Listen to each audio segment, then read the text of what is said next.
வரலாற்றில் எந்த இயக்கத்துக்கும் இல்லாத பெருமை இந்த இயக்கத்துக்கு தான் உண்டு. பத்திரிகைகளை படிப்பவர்களுக்காக அல்லாமல் படிக்க சொல்லி கேட்பவர்களுக்காக இயக்கம் நடத்தியவர்கள் நாம், இதழ்கள் நடத்தியவர்கள் நாம்.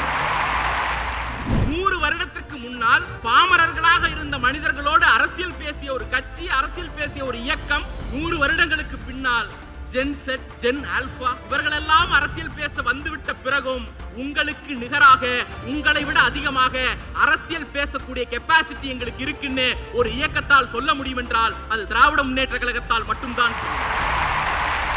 பழமையை விட்டொழித்து விட்டு புதியவற்றை நோக்கி நகருவோம். உலகத்தில் எதுவெல்லாம் புதிதாக வருகிறதோ அது எல்லாவற்றையும் ஏற்றுக்கொள்வோம். இதுதான் திராவிட இயக்கத்தின் அடிப்படை பார்வை. அதனால தான் 1970களில் கம்ப்யூட்டர் வந்த போது தந்தை பெரியார் மூட்டு வலியோட தூக்கி கொண்டு போய் கம்ப்யூட்டரை போய் பார்க்க போனார். சேலத்துல முச்சந்தில நின்று போராடல, தமிழ்நாடு சட்டமன்றத்துல பேசணும். சட்டமன்றத்தில் மட்டும் பேசல, நாடாளுமன்றத்தில் பேசணும். அத்தோடு நிக்கல. 1968 முதலமைச்சராக ஜப்பானுக்கு பயணப்பட்ட பேரறிஞர் பெருந்தகை அண்ணா ஜப்பான் அரசிடம் வைத்த கோரிக்கை இந்திய அரசாங்கத்திற்கு சேலத்திலே உருக்காலை அமைப்பதற்கு நீங்கள் உதவ வேண்டும் என்கிற கோரிக்கையை அவர் வைத்திருக்கிறார். சாதாரண சேலம் ஸ்டீல் பிளான்ட் இன்னைக்கு சாதாரணமா தெரியும். அந்த ஸ்டீல் பிளான்ட்டுக்காக 60களில் ஒரு இயக்கம் 15 வருடம் ரோட்லையும் சட்டமன்றத்திலையும் நாடாளுமன்றத்திலையும் வெளிநாடுகள்லையும் மன்றாடி இருக்கிறது. அந்த கட்சிக்கு பெயர் தான் திராவிட இயக்கம் தான் தமிழ்நாட்டில் அரசியல் அதிகாரத்தை கைப்பற்றுவதற்கு பொருளியல் தகுதியையும் தூக்கி எறிந்தது. அதனால தான் ராமநாதபுரம் ராஜாவை எதிர்த்து குதிரவண்டி தங்கப்பனால ஜெயிக்கும். இயற்றலும் ஈட்டலும் காத்தலும் காத்த வகுத்தலும் வல்லது அரசு என்கிற பொருளாதார சிந்தனை பொருந்தி போகக்கூடிய ஒரே மாடல் திராவிடம்.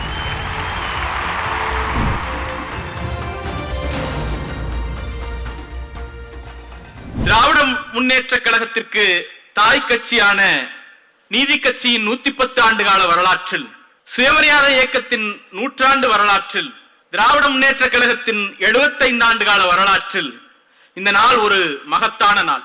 நாம் அமர்ந்திருக்கிற இந்த தருணம் ஒரு பொன்னான தருணம்.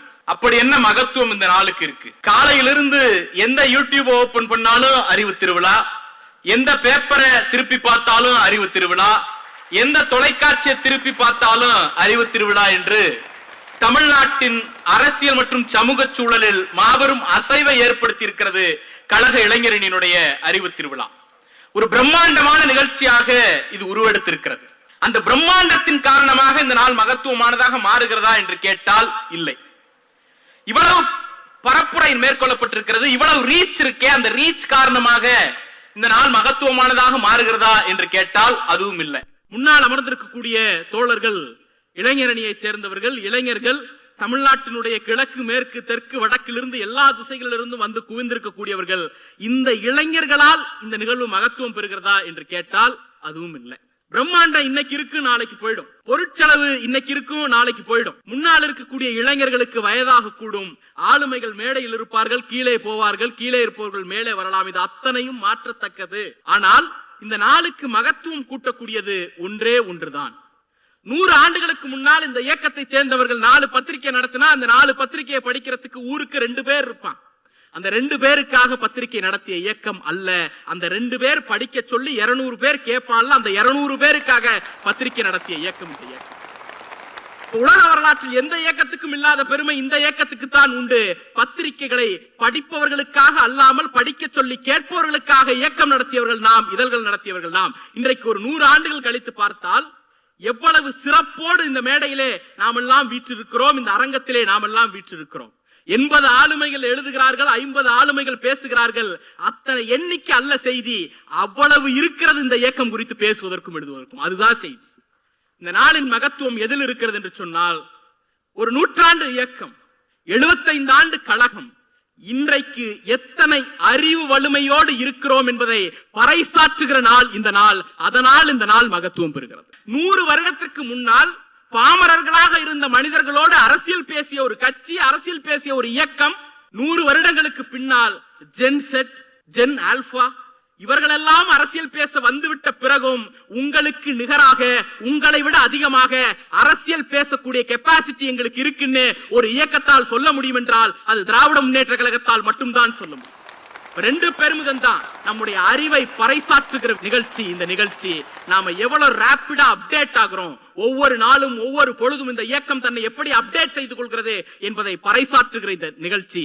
அதனால் இந்த நாள் பெருமிதம் அடைகிறது. இன்னும் சொல்ல போனா இன்னும் 6 மாதத்தில் தேர்தல். தேர்தல் என்றால் சாதாரணமான தேர்தல் அல்ல. சங்க பரிவார கும்பலுக்கு தமிழ்நாட்டில் காவி பெயிண்ட் அடிச்சிட்டா அவங்களுடைய மொத்த டார்கெட்டும் அச்சீவ். இந்தியாவிலே அவர்கள் சாதிக்க நினைக்கிற அத்தனையும் சாதித்து முடித்து விடுவார்கள். சங்கி கும்பலுக்கு தமிழ்நாடு இறுதி இலக்கு. ஆனால் 1000-2000 ஆண்டுகளாக பிளவுவாத அஜெண்டாவோடு யாரெல்லாம் வந்தார்களோ அவர்கள் அத்தனை பேரையும் எல்லையிலே நிறுத்தி விரட்டி அடித்த தமிழர்களுக்கும் திராவிட இயக்கத்திற்கும் இது வாழ்வா சாவா போராட்டம். 2026 வெறும் தேர்தல் அல்ல, சங்கிகளுக்கு இறுதி இலக்கு, நமக்கு வாழ்வா சாவா போராட்டம். அப்படிப்பட்ட ஒரு தேர்தலை 6 மாதத்தில் வைத்துக் கொண்டு இன்றைக்கு அறிவு திருவிழா என்கிற பெயரில் விழா எடுத்துக் கொள்ளக்கூடிய துணிச்சலும் தன்னம்பிக்கையும் தெம்பும் திராணியும் திமுகவை தவிர வேறு எந்த இயக்கத்திற்கும் இந்த நாட்டில் இருக்காது. அப்ப பல நேரங்களில் நாம சொல்லுவோம் இது அரசியல் கட்சி அல்ல என்று. இன்னைக்கு தேர்தல் குறித்து ஒரு பயிற்சி பாசறையை நடத்தியிருந்தோம்னா வெறும் அரசியல் கட்சியாக இருந்திருப்போம். பதிவு செய்யப்பட்ட அங்கீகரிக்கப்பட்ட ஆயிரக்கணக்கான அரசியல் கட்சிகளில் இந்த இயக்கமும் ஒன்று, அப்படி போயிருக்கும்.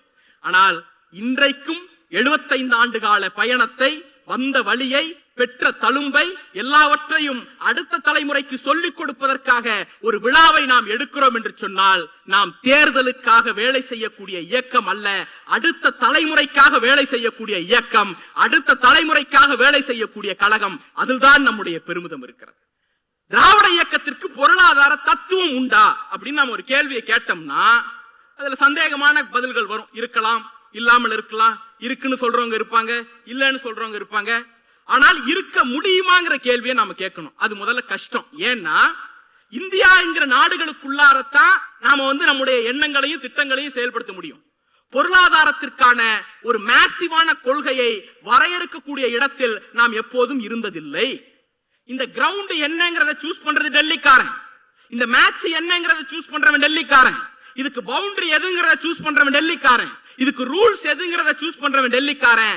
அவன் போட்ட கிரவுண்ட்ல, அவன் போட்ட பிட்ச்ல, அவன் வகுத்த ரூல்ஸ்ல ஆட வேண்டிய கடமை மட்டும்தான் நமக்கு இருக்கிறது. அந்த ஆட்டத்தில் இந்தியாவில் யாரும் தொட முடியாத உச்சத்தை தொட்டுக்காட்டிய இயக்கம் திராவிட இயக்கம். அதுலதான் நம்ம பெருமை இருக்கு. நாம ரூல்ஸ் வகுத்து நாம ஆடுவதில் பெருமை அல்ல, அவன் வகுத்த ரூல்ஸ்குள்ள போய் ஆடி ஜெயிச்சு காட்டிய இயக்கம் திராவிட முன்னேற்ற கழகம். அதில் தான் நம்முடைய பெருமிதம் இருக்கிறது. இப்ப நாம திருப்பி வருவோம். நமக்கு தத்துவம் இருக்க முடியுமா இல்லையாங்கிறது வேணா சந்தேகத்துக்கு உட்பட்டதா இருக்கலாம், ஆனா வழிமுறை இருக்கலாம். we cannot have ideology but we can have approach. ஒரு திட்டத்தை நமக்கு ஏற்றார் போல அணுகக்கூடிய அப்ரோச் திராவிட இயக்கத்திற்கு உண்டு. அதன் தொகுப்பு தான் திராவிட பொருளாதாரம் என்று நாம் கருதலாம். முதல் கேள்வி, திராவிட இயக்கத்தினுடைய பொருளாதார பார்வை மரபான பழமைவாத பார்வையா நவீன பார்வையா? இவ்வளவுதான் கேள்வி. காந்திய பொருளாதார பார்வையை எடுத்துக்கிட்டோம்னா அவர் கிராமங்கள் எல்லாம் கிராமங்களாவே இருக்கணும் அப்படின்னாரு. கிராம சுயராஜ்யம் வேணும் அப்படின்னு கேட்டாரு. ஒரு ராட்டையை வச்சுக்கிட்டே கடைசி வரைக்கும் வாழ்ந்தார். நான் தவறாக சொல்லல. மெஷினை போடுவோம்னு சொன்னா ஐயோ மெஷின் அலர்ஜிப்பா அப்படின்னாரு. அந்த இடத்திலிருந்து திராவிட இயக்கம் மாறுபடுது. என்ன மாறுபடுதுன்னா பழமையை விட்டொழித்து விட்டு புதியவற்றை நோக்கி நகருவோம். உலகத்தில் எதுவெல்லாம் புதிதாக வருகிறதோ அது எல்லாவற்றையும் ஏற்றுக்கொள்வோம். இதுதான் திராவிட இயக்கத்தின் அடிப்படை பார்வை. அதனால தான் 1970களில் கம்ப்யூட்டர் வந்த போது தந்தை பெரியார் மூட்டு வலியோட தூக்கி கொண்டு போய் கம்ப்யூட்டரை போய் பார்க்க போனார். இன்றைக்கு உலகம் முழுக்க எல்லா முதலமைச்சர்களும் பயணம் பண்றாங்க. பிரதமர் பயணம் பண்றாரு, கோயிலுக்கு போறாரு.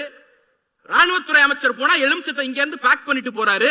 இந்த கதையெல்லாம் நடக்குது. ஆனா தமிழ்நாட்டினுடைய முதலமைச்சர், நம்முடைய தலைவர் வெளிநாடுகளுக்கு போகிற போது எதை ஆர்வமாக பார்க்கிறார் என்று கவனித்து பார்த்தால் திராவிட இயக்கத்தின் நவீனம் புரியும். அவர் துபாய் போயிருந்த போது ஃபியூச்சர் மியூசியத்தை போய் பார்க்கிறார். அமெரிக்கா போயிருந்த போது ஆள் இல்லாத வாகனங்களில் பயணிக்கிறார். இப்ப என்ன அர்த்தம்? இன்னைக்கு இந்தியாவில் இல்லாத டெக்னாலஜியை கூட அறிந்து கொண்டு செயல்படுத்தக்கூடிய உத்வேகத்தை இந்த நாட்டுக்கு கொடுக்கக்கூடிய தலைவராக நம்முடைய தலைவர் தமிழகத்தின் முதல்வர் இருக்கிறார். இந்த நவீன பார்வை அண்ணாவிடம் இருந்து வருகிறது. இந்த நவீன பார்வை பெரியாரிடம் இருந்து வருகிறது. இந்த நவீன பார்வை முத்தமிழறிஞர் கலைஞரிடம் இருந்து வருகிறது. 2025 நவநாகரிக ஆடை போட்டுக்கிட்டு MBA வரைக்கும் படிச்சுட்டு வெளிநாடுகள்ல படிச்சுட்டு வரக்கூடிய ஒருத்தருக்கு விவசாயத்தின் மீது ஒரு சென்டிமெண்ட் வருது இல்ல, அந்த சென்டிமெண்ட் நவீனத்தை அலோ பண்ண மாட்டுது. ஒரு டிராக்டர் பார்த்தா அவர்ஷன் ஆகுது. இவனை இறங்கி உழவு ஓட்ட சொன்னா ஓட்டுவானா? ஒரு மணி நேரம் நிப்பானா? மாட்டான். அப்ப யாரோ ஒரு கூலி தொழிலாளி அதை செய்யணும், பார்த்து ரசிக்க வேண்டும் என்கிற பண்ணை மனநிலை ஊறி கிடக்கிற நாட்களிலே நாம் வாழ்ந்து கொண்டிருக்கிறோம். ஆனால் நம்முடைய தலைவர்கள் ஒரு 50 ஆண்டுகளுக்கு முன்னால், 60 ஆண்டுகளுக்கு முன்னால் இன்றைக்கு சாத்தியப்படாத சிந்தனைகளை எல்லாம் சாத்தியப்படுத்தினார்கள். அப்ப நவீனத்தை நாம அப்படியே கிராப் பண்ணிட்டே இருந்தோம், அதை யோசிச்சுட்டே இருந்தோம். அப்படியே அடுத்து வாங்க தொழில். இன்னைக்கு நம்ம என்ன பண்ணுவோம்? தொழில் வளர்ச்சிக்கு எதிரான சிந்தனைகள் பொதுவாகவே சமூகத்துல ஒரு இண்டஸ்ட்ரி வருதுன்னா கன்வின்ஸ் பண்ண வேண்டியிருக்கு. 4 பேர் அதுக்கு எதிராக பேசினாங்கன்னா அதை எடுத்து நாம பேசி அவங்களை சமாளிக்க வேண்டியிருக்கு. ஆனால் தமிழ்நாட்டில் சேலத்திலிருந்து யாராவது வந்திருந்தா தெரியுங்க, அமைப்பாளர் துணை அமைப்பாளர்லாம் உட்கார்ந்து இருக்கிறீங்க. அந்த சேலம் உருக்காலைக்காக 15 ஆண்டு காலம் திராவிட முன்னேற்ற கழகம் போராடியது. 1 வருஷம் 2 வருஷம் இல்ல, 15 வருஷம் போராடி இருக்கு. இதோ சேலத்துல முச்சந்தில நின்று போராடல, தமிழ்நாடு சட்டமன்றத்துல பேசணும். சட்டமன்றத்துல மட்டும் பேசல, நாடாளுமன்றத்துல பேசணும். அத்தோடு நிக்கல.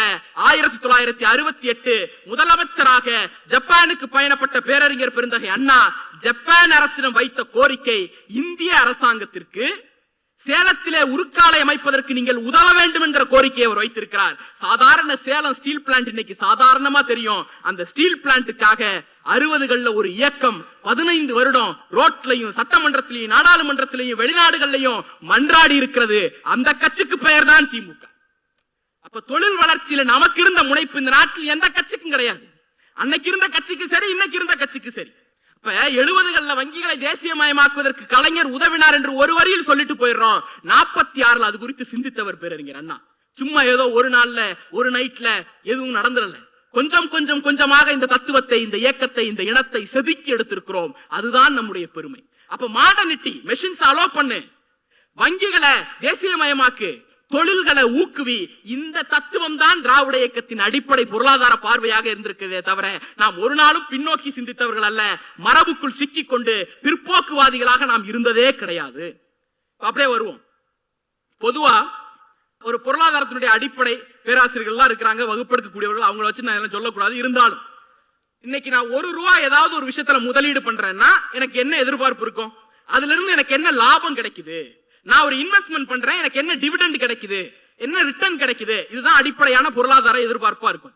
திராவிட இயக்கம் தொடர்ச்சியான முதலீடுகளை செய்து கொண்டே இருந்தது. உதாரணத்துக்கு பார்ப்போம். ஒரு குழந்தை பிறக்குது, அதுக்கான ஹாஸ்பிட்டல் இருக்குல்ல, அது ஒரு முதலீடு. அந்த குழந்தைக்கு ஊசி போடுறோம், டாக்டர், ஊட்டச்சத்து, அது ஒரு முதலீடு. அந்த தாய்க்கு பிரசவ காலத்துல நிதியுதவி செய்யறோம், அது ஒரு முதலீடு. அந்த குழந்தை ஸ்கூலுக்கு போகுது, ஸ்கூல் கட்டுறோம், டீச்சர் வச்சிருக்கிறோம், அது ஒரு முதலீடு.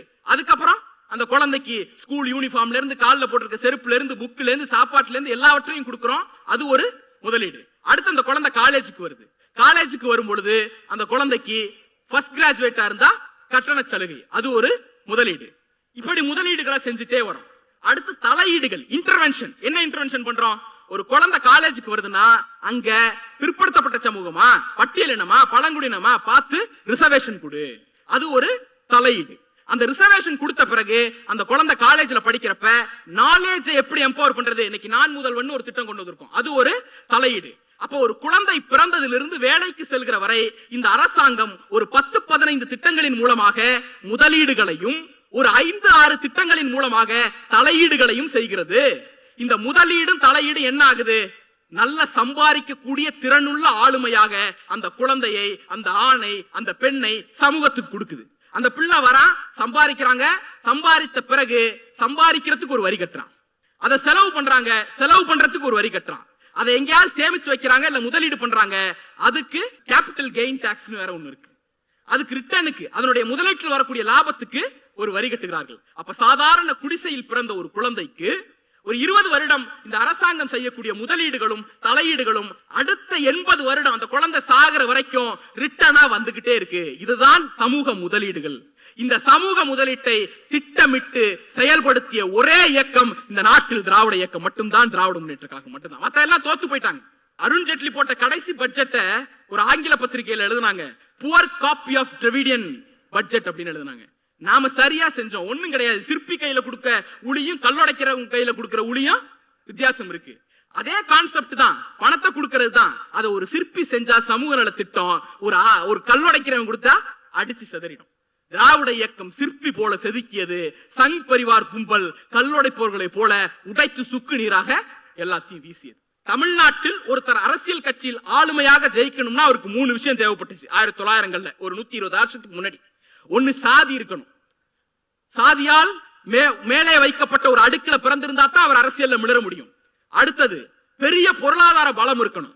மூணாவது வெளிநாட்டுல கல்வி படிச்சுட்டு வந்தவங்க மட்டும்தான் இன்னைக்கு அரசியல்வாதிகளாக இருந்தார்கள். இந்த 3 தகுதியில் சாதிய தகுதியை நீதி கட்சி தூக்கி எறிந்தது. எந்த சாதியில் பிறந்திருந்தாலும் படிச்சிருந்தா, பணம் இருந்தா அதிகாரத்துக்கு வர முடியும், மக்கள் செல்வாக்கு இருந்தா என்பதை நீதி கட்சி நிகழ்த்தி காட்டியது. அடுத்தது வாங்க, அண்ணா வந்தார், பெரியார் நாடெல்லாம் உழைத்தார். அதனுடைய விளைவு திராவிட இயக்கம் தான் தமிழ்நாட்டில் அரசியல் அதிகாரத்தை கைப்பற்றுவதற்கு பொருளியல் தகுதியையும் தூக்கி எறிந்தது. அதனால தான் ராமநாதபுரம் ராஜாவை எதிர்த்து குதிரவண்டி தங்கப்பனால ஜெயிக்க முடிஞ்சிச்சு. அதனால தான் இங்கே முன்னால இருக்கக்கூடிய பல பேர் எடுத்து பாத்தீங்கன்னா தெரியும். இன்னைக்கு நாம சொல்றது 1960கள் 70கள் 2025லும் upper middle class, lower middle கிளாஸ்ல இருந்து எம்எல்ஏக்களை உருவாக்கக்கூடிய, எம்பிக்களை உருவாக்கக்கூடிய ஒரே கட்சி திராவிட முன்னேற்ற கழகம் தான். ஏன்னா நமக்கு மட்டும்தான் அதிகாரத்திற்கு வருவதற்கு பொருளியல் தகுதி தேவை இல்லை என்கிற பார்வை இருந்தது. அப்படி வந்ததுனால தான் கலைஞரால கேஸ் அடுப்பு கொடுங்க, ப்ரொஃபசருக்கு தெரியும், அவர் அந்த கூட்டத்திலே இருந்திருப்பாங்க. கேஸ் அடுப்பு கொடுப்போம்னு ஒரு திட்டத்தை வைக்கும் பொழுது ஒரு ஐஏஎஸ் மூளை, ஒரு பியூரோக்ராட்டிக் மூளை எப்படி யோசிக்கும்னா, செலவாகும், 2 பர்னஸ் வேண்டாம், 1 பர்னஸ் கொடுப்போம் அப்படின்னு யோசிக்கும். ஒரு சாதாரண எளிய பின்புலத்திலிருந்து மண்ணிலையும் புழுதியிலையும் உருண்டு பிறண்டு வந்த ஒரு தலைவரால தான் அந்த பெண் அடுப்படியை விட்டு வெளில வரணுங்கிறது தான் நோக்கம். 1 ஃபர்னஸ் இல்ல 2 ஃபர்னஸா குடு சொல்ல முடியும். ஏன்? எளிய மனிதர்கள் அதிகாரத்துக்கு வந்ததால் அந்த பார்வை வந்தது. அண்ணா மறுமலர்ச்சி திட்டத்தின் கீழே தமிழ்நாடு முழுக்க எல்லா ஊர்லயும் நூலகம் கட்டணும்னு சொல்றோம். ஏற்கனவே நூலகம் இருக்கே, அந்த ஊர்களுக்கு என்ன பண்றதுன்னு கேட்கும் பொழுது முத்தமிழறிஞர் கலைஞர் ஒரே வார்த்தையில் அதை முறியடிக்கிறார். ஒரு பியூரோக்ராட்டிக் அப்ரோச் அப்படிதான் இருக்கும். இன்னைக்கு எம்எல்ஏக்களுக்கு தெரியும் ஒவ்வொரு ஃபைலுக்கும் அவங்க எவ்வளவு அலைச்சல் அலையறாங்க அப்படின்னுட்டு. அந்த பியூரோக்ராட்டிக் அப்ரோச் என்ன பண்ணும்? ஏற்கனவே ஒரு நூலகம் இருக்கும் பொழுது உனக்கு ஏன் இன்னொரு நூலகம்னு கேட்கும். முத்தமிழறிஞர் கலைஞர் தான் கேட்டார், ஊருக்கு ஒரு கோயில் மட்டுமா இருக்கு? ஊருக்கு ஒரு கோயில் மட்டுமா இருக்கு? அந்த கேள்வி உங்களுக்கு வரலையேன்னு அவர் மட்டும் தான் திருப்பி கேட்டார். இந்த பார்வை ஒரு மேட்டுக்குடி சமூகத்திலிருந்து வந்தவரால் சிந்திக்க முடியாது. அண்ணா அடித்தளத்தை உடைத்து எளியவர்களை அரசியலில் அனுமதிச்சார்ல, அந்த இடத்திலிருந்து வந்த ஒரு தலைவரால் தான் இப்படி சிந்திக்க முடியும். இதுதான் அரசியல்ல நாம பண்ண தலையீடு. வள்ளுவர் கோட்டத்துல நிக்கிறோம். இந்த வள்ளுவர் கோட்டத்துல பொருளியல் சார்ந்து வந்தாலே ஒரு குரல் தான் நமக்கு டக்குன்னு மைண்டுக்கு வரும். இயற்றலும் ஈட்டலும் காத்தலும் காத்த வகுத்தலும் வல்லது அரசு அப்படின்னுட்டு. இன்னைக்கு திராவிட மாடல் அரசு இதற்கு மிகச்சரியான சான்று. திராவிட மாடல் அரசை போல வேறு எந்த அரசையும் இதுக்கு சான்றாக நம்மளால பொருத்த முடியாது. இயற்றல் நீங்க யோசிச்சு பாருங்க, வின்ஃபாஸ்ட் நம்ம அரசு வந்த பிறகுதான் வந்துச்சு. ஓடி போயிட்டான் பயந்துட்டு ஃபோர்ட் நம்ம அரசு வந்த பிறகுதான் வந்தது. இந்தியாவில் எந்த மாநிலமும் சாதிக்காத வகையில் 4 ஆண்டு காலத்தில் 10 லட்சம் கோடிக்கு அந்நிய நேரடி முதலீட்டை கொண்டு வந்த ஒரே மாநிலம் தமிழ்நாடு. ஒரே ஆட்சி திராவிட மாடல் ஆட்சி. அப்ப என்ன பண்ணிருக்கோம்? இயற்றல். இயற்றல்னா ஒரு திட்டத்தை வகுக்கிறது, முதலீடுகளை கொண்டு வருது. ஈட்டல், அதுல இருந்து பொருளாதாரம் வருது. அதனால தான் பேராசிரியர் சுட்டிக்காட்டினார்களே, இந்தியாவில் எந்த மாநிலமும் வளராத அளவிற்கு 11.19% வளர்ச்சியை அடைந்த ஒரே மாநிலம் தமிழ்நாடு. ஒரே அரசு திராவிட மாடல் அரசு. அது அல்ல செய்தி. எடப்பாடி பழனிசாமி நான் என் ஆட்சியில பால் ஓடுனுச்சு, தேனு ஓடுனுச்சு, ஊன்லாம் பேசுறாப்புல, எவ்வளவு விட்டுட்டு போனார் தெரியுமா? 0.07 ஜீரோவில் விட்டுட்டு போன பொருளாதாரத்தை 4 ஆண்டுகளில் இந்தியாவில் எந்த மாநிலமும் தொட முடியாத உயரத்திற்கு உயர்த்தி காட்டிய தலைவர் முத்துவேல் கருணாநிதி ஸ்டாலின். அப்ப இயற்றல் ஈட்டல் வந்துருச்சு. காத்தல். ஒரு காத்தல்னா என்ன? பகைவனிடம் இருந்தும் எதிரிகளிடம் இருந்தும் கொள்ளக்காரனிடம் இருந்தும் நம்முடைய வளத்தை பாதுகாக்கணும். 100 நாள் வேலை திட்டத்துக்கு நிதியே கொடுக்க மாட்டேன்னு ஒரு கொள்ளைக்காரன் சொன்னான். நீ என்னப்பா சொல்றதுன்னு நீதிமன்றத்துக்கு போனோம், நாடாளுமன்றத்தில் பேசணும், சட்டமன்றத்தில் பேசணும். வேலைக்காகல வீதியில் இறங்கி போராடினோம். அடுத்த 8வது நாள் முடக்கி வைத்திருந்த ஓராண்டு கால நிதியை விடுவித்தார் அந்த கொள்ளைக்காரர். உண்டா? காத்த மீட்டிருக்கோம். அடுத்து வாங்க, கல்வி நிதி கொடுக்கவே மாட்டேன் விடாப்பிடியா இருந்தாப்ல, நீதிமன்றத்தில் வழக்கு போட்டு ஆர்டிஇ கார்டு 600 கோடியை பெற்றுட்டு வந்திருக்கோம். இப்படியான காத்தல் திட்டங்கள் இந்த அரசிடம் இருக்கிறது. அடுத்தது வகுத்தல். பெற்ற செல்வத்தை வகுத்து கொடுக்கணும். கஜானால பூட்டி வச்சுட்டா அது ஒண்ணும் கிடையாது. 2020ஆம் ஆண்டு அந்த ஆட்சி விட்டுட்டு போகும் பொழுது தமிழ்நாட்டில் சமூக நல திட்டங்களுக்கான முதலீடு 95,000 1 லட்சம் கோடி. இன்னைக்கு 2025 1,59,000 கோடி, ஏறக்குறைய 1,60,000 கோடி. 5 ஆண்டு காலத்தில் 60,000 கோடி சமூக நல திட்டங்களின் முதலீட்டை அதிகப்படுத்திய ஒரே ஆட்சி திராவிட மாடல் ஆட்சி. அப்ப இயற்றலும் ஈட்டலும் காத்தலும் காத்த வகுத்தலும் வல்லது அரசு என்கிற பொருளாதார சிந்தனை பொருந்தி போகக்கூடிய ஒரே மாடல் திராவிட மாடல், வேற எதுவும். 1958 பேரறிஞர் பெருந்தகை அண்ணா ஒரு கடிதம் எழுதுறார். வடக்கு வாழ்கிறது தெற்கு தேய்கிறது என்கிற முழக்கம் அந்த கடிதத்தில் தான் வருகிறது. அந்த கடிதத்தை படிச்சு பார்த்தோம்னு வச்சுங்க, இன்னைக்கு ஒரு ஜென் செட்டு கிட்ட கொடுத்து அதை படின்னு சொன்னோம்னா, என்னப்பா இப்படி கதறி இருக்காரு அப்படிமா, என்னப்பா இப்படி அந்த குரூப் இல்ல, உண்மையிலேயே அறிவான ஜென் செட்டு கிட்ட கொடுத்தா கூட என்னப்பா இப்படி அழுதுருக்காரு அப்படின்னு கேட்பாங்க. அப்ப வடக்கு வாழ்கிறது தெற்கு தேய்கிறதுன்னு 58 அண்ணா எழுதியது ஒரு கண்ணீர் கடிதம். என் நாட்டை, என் மாநிலத்தை, என் மக்களை இப்படி பாடா படுத்துறீங்களேன்னு அழுது எழுதிய கடிதம். அதே அண்ணா 1968 ஜப்பான் சுற்றுப்பயணம் முடிச்சிட்டு ஹாங்காங்ல ஒரு பேட்டி கொடுக்கிறாரு. மைக்க பார்த்தா ஓ மை காட்னு சொல்லிட்டு ஓடக்கூடியவனெல்லாம் தலைவன் வாழ்ந்து கொண்டிருக்கிற காலத்தில் ஹாங்காங்ல போய் பேட்டி கொடுத்தார் பேரறிஞர் அண்ணா. அந்த பேட்டியில கேட்கிறார்கள், நீங்கள் தனிநாடு கேட்டீர்கள் அல்லவா, என்ன ஆச்சு அப்படின்னு கேட்கிறாங்க. எப்ப 68 முதலமைச்சர் ஆன பிறகு. அப்ப அண்ணா பதில் சொல்கிறார், அந்த கோரிக்கையை நாங்கள் கைவிட்டு விட்டோம். இப்போது எங்கள் இலக்கு இருக்கக்கூடிய அதிகாரங்களை பயன்படுத்தி இந்தியாவில் முதன்மை மாநிலமாக தமிழ்நாட்டை மாற்றுவது. 68 அண்ணா சொன்னார். 58 அண்ணா அழுதார். 68 அண்ணா சவால் விட்டார். சொன்ன சவாலை 2026 ஆண்டு நிறைவேற்றி காட்டியிருக்கிறது கழகம். இன்னைக்கு இந்தியாவில் உணவு உற்பத்தி நாம தான் முதல்ல, லெதர் உற்பத்தி நாம தான் முதல்ல, காலனி உற்பத்தி நாம தான் முதல்ல, டெக்ஸ்டைல் நாம தான் முதல்ல, ஆட்டோமொபைல் நாம தான் முதல்ல, கல்வி நாம தான் முதல்ல, சுகாதாரம் நாம தான் முதல்ல, இப்படி பட்டியலிட்டு கொண்டே போகலாம். என்ன அர்த்தம்?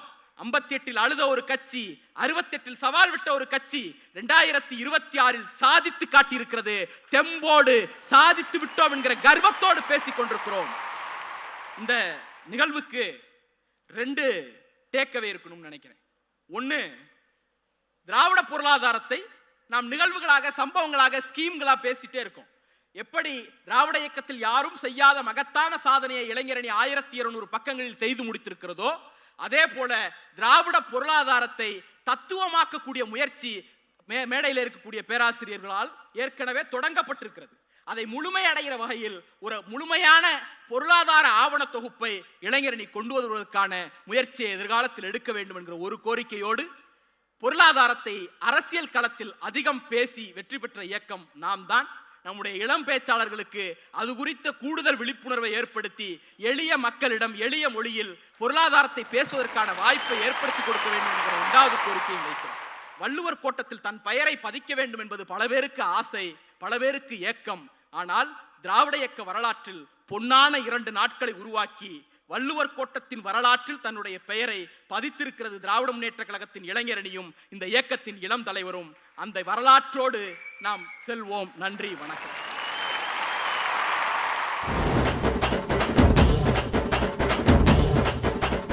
சுதந்திரம் அடைந்து 10 ஆண்டுகளுக்கு இந்த பட்டியல் படி மாநிலங்கள் அவங்களுக்கு கொடுக்கப்பட்ட சப்ஜெக்ட்ஸ்ல செலவு பண்ண முடியல.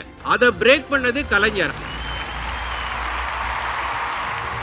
கலைஞர் செஞ்ச ஒரே பணி எனக்கு தெரிஞ்சு மகத்தான பணி. தமிழ்நாடு இன்னைக்கு இவ்வளவு விரைவான வளர்ச்சி அடைந்து கொண்டிருக்கிறது, இவ்வளவு பெரிய மாற்றங்களை சந்தித்து கொண்டிருக்கிறதுனாக்கா அதுக்கு அவர் செய்த மிகப்பெரிய பணி அப்படின்னு சொன்னாக்க அந்த கிராமப்புற அதிகாரம் இருக்குல்ல, அதை காலி பண்ணதுதான். ஏற்கனவே பொது விநியோக திட்டமைப்பெல்லாம் போட்டு ரேஷன் கடையெல்லாம் கொண்டு போய் சேர்த்துட்டாரு. அடுத்தது அரிசியை கிலோ 2 ரூபாய் கொடுத்தாரு. கொடுத்த உடனே என்னாச்சுன்னு கேட்டிங்கன்னா, நிலத்துலேருந்து அவனை காப்பாற்றியாச்சு. அடுத்தது இன்னொரு இது என்னன்னு கேட்டிங்கன்னா, சாப்பாட்டுலேருந்து அவனை காப்பாற்றிட்டாரு. அதனால சாப்பாட்டுக்கும் நிலத்துக்கும் என்ன செய்ய வேண்டியதில்லை அப்படின்னு கேட்டிங்கன்னா, யார்கிட்ட அதிகாரம் இருந்தால் அவர்கிட்ட போய் நிற்க வேண்டியது. ஆந்திராவில் விவசாயிகள் தற்கொலை, கர்நாடகாவில் தற்கொலை, மகாராஷ்டிராவில் தற்கொலை அப்படிலாம் பார்த்துருப்பீங்கள்ல. தமிழ்நாட்டில் மட்டும் நடக்காதது காரணம் என்ன அப்படின்னு கேட்டிங்கன்னா, விவசாயத்துக்கு வருமானம் போச்சுன்னா பரவாயில்லன்ற, வேற வருமானம் இருக்குது அதை பார்த்துக்குவோம் அப்படிங்கிற நிலவரம் மாறி இருக்கிறது.